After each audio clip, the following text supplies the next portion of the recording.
Vallon foi médico, filósofo e psicólogo. Nasceu na França em 1879 e faleceu em 1962. Vallon dedicou-se profundamente ao estudo da criança por acreditar que esse era o melhor caminho para se compreender a origem dos processos psicológicos humanos. Ao estudar o desenvolvimento infantil, Vallon explorou tanto na dimensão cognitiva quanto afetiva e motora, ou seja, estudou o desenvolvimento de forma integral, recusando-se a aceitar abordagens que reduzissem o desenvolvimento humano a apenas uma dessas dimensões. Uma das principais bandeiras de Vallon é a de que a escola deve oferecer formação integral aos estudantes, quer dizer, formação afetiva, intelectual e social. Sua teoria representa um marco importante no pensamento pedagógico, pois até então, a afetividade era uma variável pouco considerada no processo educativo.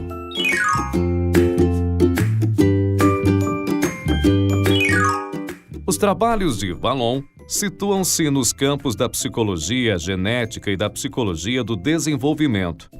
É importante não confundir psicologia genética com epistemologia genética. Elas se relacionam, mas não são a mesma coisa.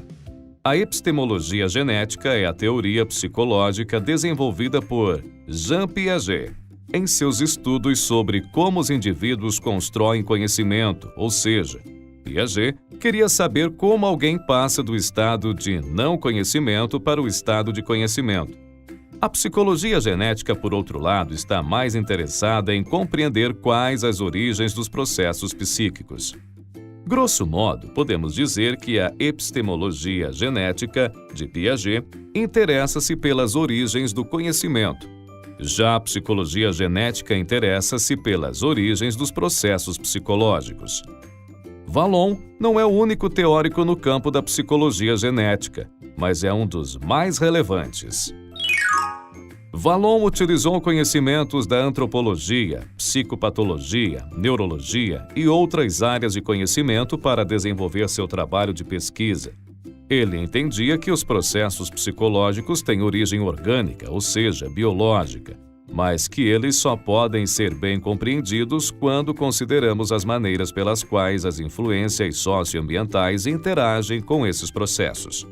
Logo, seu método de estudo considera tanto as condições orgânicas quanto as exigências sociais que influenciam o desenvolvimento psíquico.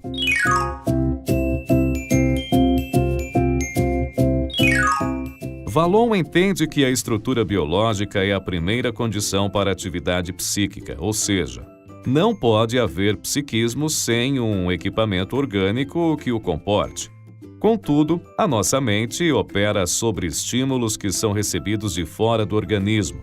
Logo, as condições orgânicas e as condições do mundo externo são as grandes mantenedoras da existência e do desenvolvimento humano. Nós nos desenvolvemos na interdependência entre fatores biológicos e sociais.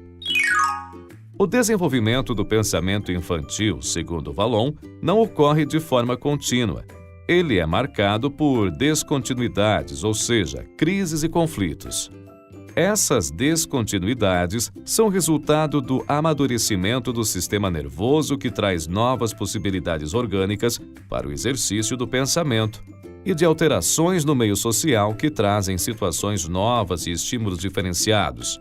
É do conflito entre essas duas condições que emergem o pensamento e a inteligência. Essa compreensão nos ajuda a reconhecer que conflitos e contradições fazem parte do desenvolvimento psíquico normal da criança. Não são necessariamente problemas a serem combatidos pelos educadores. De fato, as crises muitas vezes são dinamizadoras do processo desenvolvimental e, portanto, benéficas.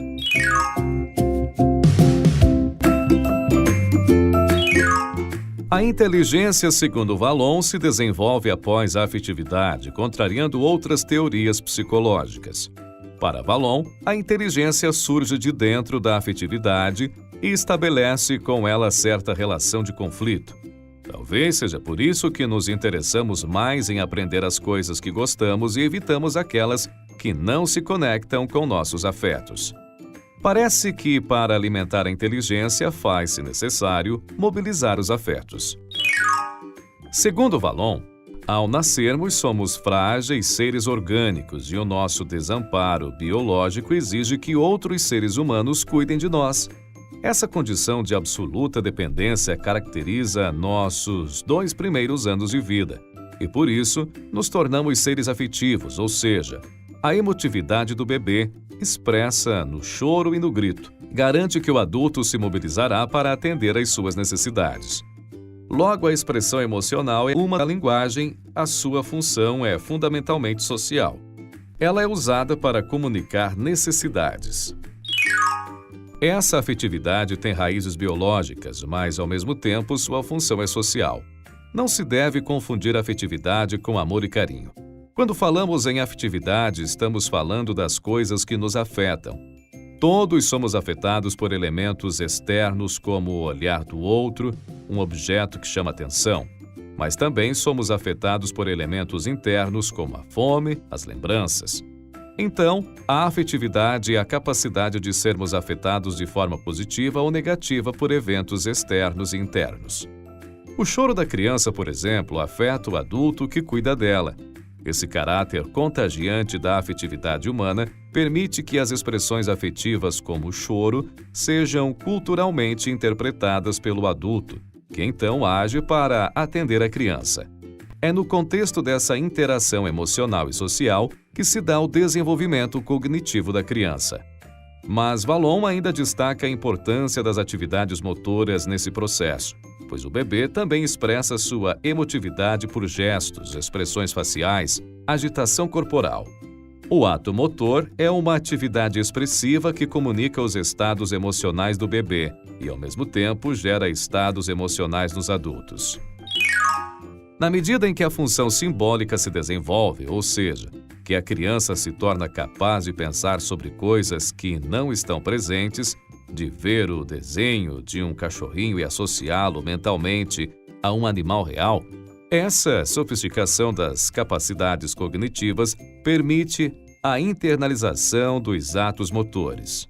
Quer dizer, os atos motores vão diminuindo porque a criança desenvolve outros recursos para se comunicar, como as palavras.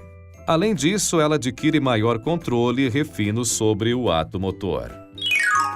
No próximo vídeo, conheceremos os estágios de desenvolvimento infantil descritos por Vallon.